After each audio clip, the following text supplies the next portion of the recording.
Pemirsa, guru besar hingga mahasiswa siap turun ke jalan menyuarakan kemunduran demokrasi di era pemerintahan Presiden Jokowi di saat wakil rakyat di Senayan masih gamang soal hak angket.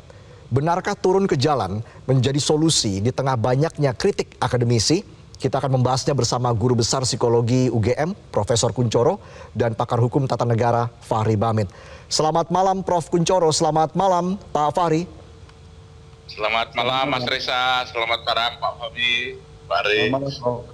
Baik, saya langsung ke Prof. Kunchoro. Prof. Kunchoro, kenapa seruan dari akademisi terus disuarakan pasca pemilu ini? Apa yang menjadi pemicu sebenarnya? Kenapa ini bisa terjadi, Prof? Begini Mas, kami dari Gajah Mada pada tanggal 31 Januari, kita mengingatkan pada Pak Jokowi khususnya karena kecintaan kita pada beliau sebagai alumnus UGM. Tetapi apa yang kami sampaikan ini hanya dijawab sebagai hak demokratis yang tanpa dihiraukan sekali. Gitu. Ini membuat kami terus mengawasi, dan semakin ternyata kita itu terlalu lupa, banyak orang yang terlalu lupa bahwa Pak Jokowi itu adalah seseorang yang memiliki multi peran. Pak Jokowi sebagai presiden, ya, sebagai suaminya Bu Iriana, ya, sebagai bapaknya Gibran, ya. Dulu orang memandang Pak Jokowi sebagai presiden, bagus semuanya. Tapi sekarang dilihat ketika Pak Jokowi sebagai Gibran, para pejabat, para petinggi masih melihat Pak Jokowi itu sebagai presiden, melakukan perannya sebagai presiden, tapi sebetulnya yang diperankan adalah bapaknya Gibran. Sehingga mereka kacau dalam meja seperti ini, dan ini merusak semuanya aturan yang ada di tempat kita. Kita sudah mengingatkan itu. Ya. Guru besar itu adalah pemikir rakyat. Guru besar itulah benteng etika. Guru besar itu mengajarkan pada mahasiswanya, kalian boleh salah, tapi tidak boleh bohong. Tapi petinggi-petinggi kita justru menunjukkan yang serupa. Ini bagi kami itu adalah tantangan berat. Maka sekali lagi kami sampaikan, perjuangan UGM tidak akan sampai di sini. Selama tidak ada perubahan. Kenapa? Kami menginginkan, kami masih sayang dengan Pak Jokowi untuk bisa landing secara smooth, meminta agar Pak Jokowi itu tetap husnul khotimah. Itu yang kami harapkan. Sehingga kami berjuang terus, tidak akan berhenti itu. Saya kira seperti itu, Mas. Sampai kapan seruan-seruan ini terus dilakukan, Prof. Kunchoro? Apakah juga akademisi sebelumnya merasa bahwa petisi-petisi yang dilakukan sebelumnya, termasuk petisi Bulak Sumur ini terkesan diabaikan oleh pemerintah, Prof? Bukannya terkesan, memang diabaikan. Begitu. Yang kemudian kami sampaikan, kami menjalankan, seperti di sini, kami itu akademisi. Bukan tidak akan pernah menjalankan apa yang dilakukan oleh politik praktis. Makanya itu kami berikan masukan, desakan itu terus sesuai dengan kebutuhan kami. Kami tidak akan menjadi politik praktis, itu bukan itu dari kami. Karena itu tidak akan pernah selesai. Apakah itu nanti dosen, mahasiswa terus menerus. Makanya itu ya mari sama-sama juga kita jaga. Cuman masalahnya adalah sekarang Pak Jokowi itu masih sudah punya batas expired sebagai presiden. Ketika nanti sudah selesai, mereka tidak punya jabatan. Apakah itu nanti dia akan kuat penerimaan dari kami, masukan kritikan dari kami seperti itu, ketika mereka sudah bukan presiden. Oke. Prof, yang terbaru kan bahkan ada gagasan pengadilan rakyat hingga turun ke jalan untuk menegakkan demokrasi. Bagaimana Anda melihat ini, Prof. Kunchoro? Kalau kita melihat, sekarang saya tanya aja, Mas, hukum kita apakah sudah berjalan dengan baik di negeri ini? Yang kita lihat sekarang banyak kebohongan-kebohongan.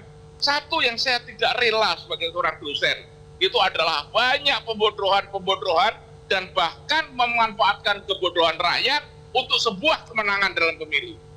Yang kita lihat misalnya sekarang, contoh sederhana, KPU itu sudah berulang kali oleh DKPP diputuskan dia bersalah, salah berat, gitu. Terakhir beberapa kali, tapi yang terjadi apa? Tidak ada apa-apa. Polisi sebagai tempatnya. Justru kita melihat di koran, di berita, bahwa di Jawa Tengah didatangi untuk membuat yang baik-baik. Kepada siapa kami memberikan laporan itu? Saya sebagai seorang rakyat juga punya hak.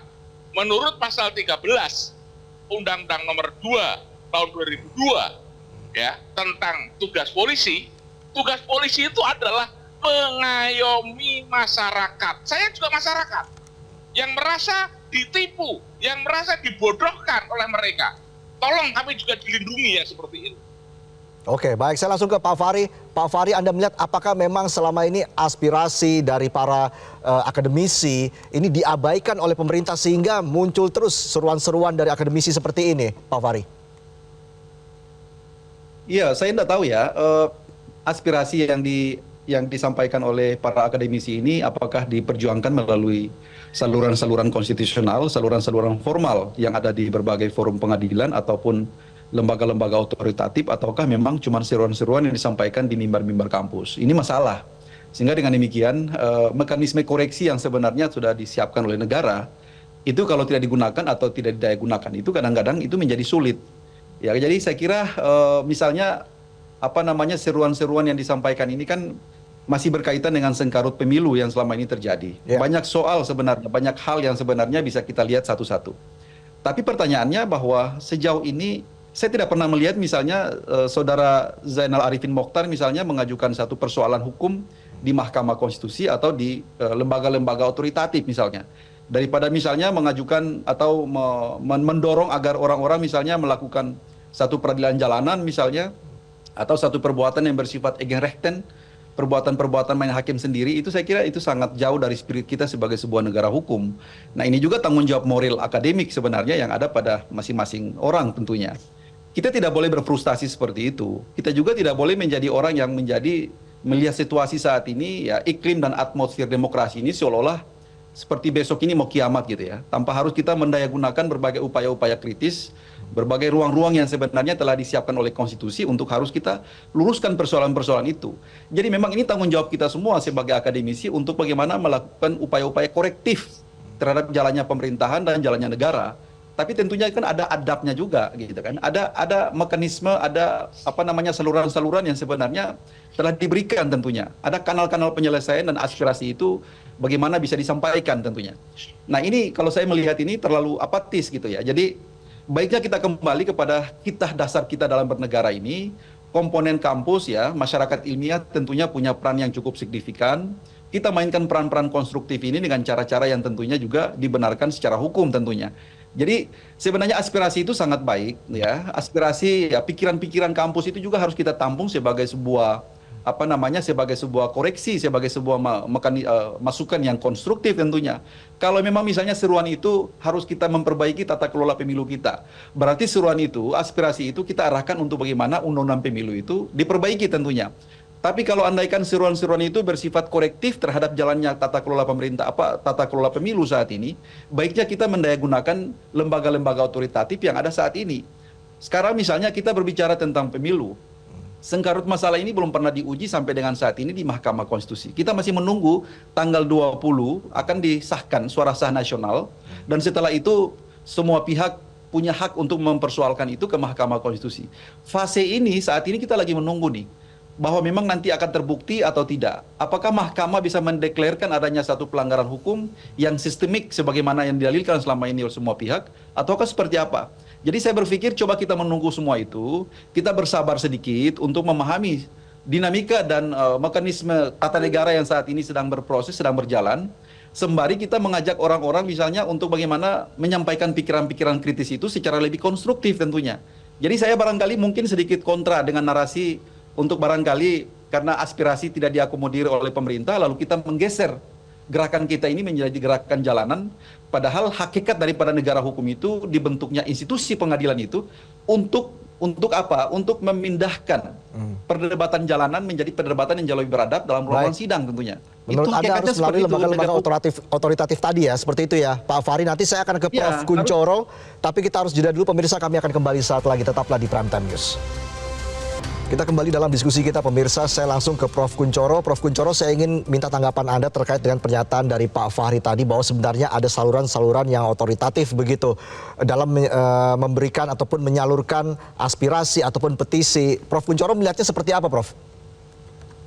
Oke, Pak Fahri, Pak Hamid, yang hanya dilihat yang dari luar. Kita itu juga melakukan pendekatan agar ini misalnya masuk di angket. Tetapi isu yang terjadi, kenapa tidak ke MK? Gitu. Karena kita sudah semacam distrust terjadi di sana. Ada lembaga-lembaga yang kita sudah tidak boleh tidak percaya kalau kita melihat seperti ini. Kalau kita seperti ini, di sana kemudian lapor tidak dipercaya, justru nanti risikonya lebih berat lagi. Lawang kita sudah lapor Pak Jokowi tahu, itu hanya mengatakan itu hak demokrasi, gitu. Tetapi tidak dirubah sama sekali. Itu yang paling tinggi aja udah seperti itu, gitu loh. Kemudian memanfaatkan lembaga-lembaga yang lembaga yang netral, tapi justru mereka melakukan hal itu. Bahkan yang terjadi di Jakarta, saya monitor dari Jogja, kelompok yang ingin mengajukan hak angket, justru ada kelompok yang menentang, gitu loh. Itu apa itu? Menentang itu kenapa? Diselenggarakan seperti itu. Kenapa harus menentang? Sehingga sekali lagi, kami juga melakukan kegiatan-kegiatan yang sifatnya legal, formal.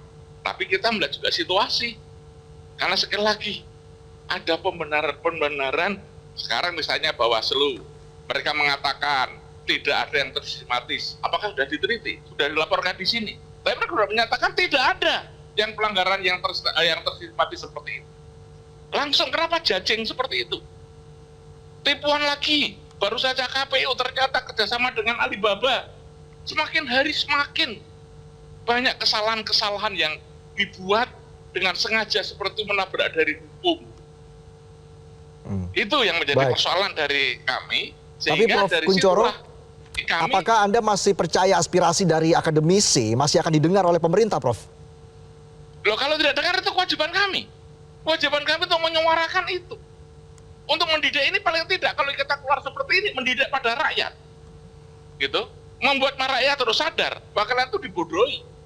Karena tugas kami itu mencerdaskan kehidupan bangsa. Tugas kami itu adalah sebagai benteng etika. Gitu. Itu tugas kami. Baik, Prof. Fahri, artinya ke depan ini tadi kalau saya ambil poinnya dari Prof. Kunchoro, ke depan akan masih ada petisi-petisi ataupun seruan-seruan dari akademisi seperti ini, Prof. Pak Fahri. Menurut Anda sebenarnya apakah memang demokrasi kita ini mengalami kemunduran, bahkan mungkin sudah berada di titik nadir begitu sehingga gerakan bahkan gagasan sampai turun ke jalan ini kembali muncul, Pak Fahri? Iya, ini kan konsekuensi dari kita sebagai sebuah negara demokrasi ya seperti ini. Mimbar-mimbar kampus menjadi bebas menyampaikan apapun, menjadi menyampaikan berbagai produk kajian-kajian yang mereka sampaikan. Ini harus kita pandang sebagai bagian dari konsekuensi demokrasi kita sedang jalan. Hari ini kalau kita berada pada satu demokrasi yang sudah berada pada persimpangan jalan atau misalnya ada, saya kira mungkin kampus tidak sebebas ini. Itu salah satu yang harus saya mau katakan, bahwa memang atmosfer kebebasan yang kita dapatkan saat ini adalah memang kita berdemokrasi dalam situasi yang sangat baik ya, sangat kondusif tentunya, sehingga ruang-ruang demokrasi, ruang-ruang aspirasi ini tentunya masih semakin terbuka lebar. Itu yang pertama. Yang kedua, saya mau menanggapi yang disampaikan oleh Prof. Kunchoro tadi. Seolah-olah begini, bahwa misalnya segala pengaduan, segala petisi, aspirasi yang sudah dikemas sedemikian rupa itu disampaikan kepada berbagai pihak tetapi tidak mendapatkan tanggapan. Atau misalnya ketika mau mendorong untuk angket, ada kelompok yang misalnya anti atau kontra terhadap angket itu. Saya berpendapat bahwa itulah kita dialektika demokrasi memang demikian. Dialektika demokrasi itu pasti ada pro kontra. Adu gagasannya, adu analisis ketajaman berpikir dari satu kelompok pada kelompok yang lain. Biarlah kita menikmati itu sebagai masyarakat kampus. Bahwa misalnya begini, persoalan angket dengan segala pro kontranya, persoalan angket saat ini dengan segala plus minusnya, kita harus tampil sebagai orang yang mampu meyakinkan bahwa angket ini merupakan suatu instrumen efektif misalnya untuk menyelesaikan ini. Dan itu harus diperjuangkan secara terus-menerus. Begitupun dengan kelompok yang kontra tentunya. Baik. Misalnya bahwa Tapi ini tidak penting untuk harus ketika diangket, akademisi itu mengalami Mahkamah distrust kepada lembaga-lembaga otoritatif, ini apa dampaknya ke depan? Apalagi petisi-petisi ataupun seruan-seruan ini bisa terus terjadi begitu, singkat saja, Pak Hamid. Di negara-negara demokrasi semuanya punya gejala yang sama. Persoalan adanya distrust, persoalan adanya semacam krisis kepercayaan dan segala macam, itu hal yang biasa saja. Tapi sebagai sebuah negara tentunya ini harus dijalankan, harus diterima dan bahkan harus dikelola secara baik. Saya kira aspirasi seperti ini kita pandang sebagai sesuatu yang satu nutrisi yang baik ya. Jadi baik. kita terima saja sebagai sebuah dialektika demokrasi. Baik, terima kasih Pak Fahri Bahmid dan juga Prof. Kuncoro sudah Mas, memberikan. sebentar, saya ingin menyampaikan sesuatu, Mas. Singkat Jadi, saja, Prof. tadi Singkat saja karena disampaikan, durasi kita sudah habis. Singkat saja, Prof. Oke, saya hanya bicara bahwa yang menyampaikan gagasan itu adalah petisi itu ada 204 perguruan tinggi, tapi hanya dianggap sebagai hak demokrasi. Ini apakah tidak kebangetan, tidak didengar, gitu loh. Mereka melakukan seperti itu. Itu saja. Oke, Nah, baik. matur nuwun. Baik, terima kasih Prof. Kuncoro. Pak Fahri sudah bergabung bersama kami di Prime Time News. Terima kasih, Mas. Jelajahi cara baru mendapatkan informasi. Download Metro TV Extend sekarang.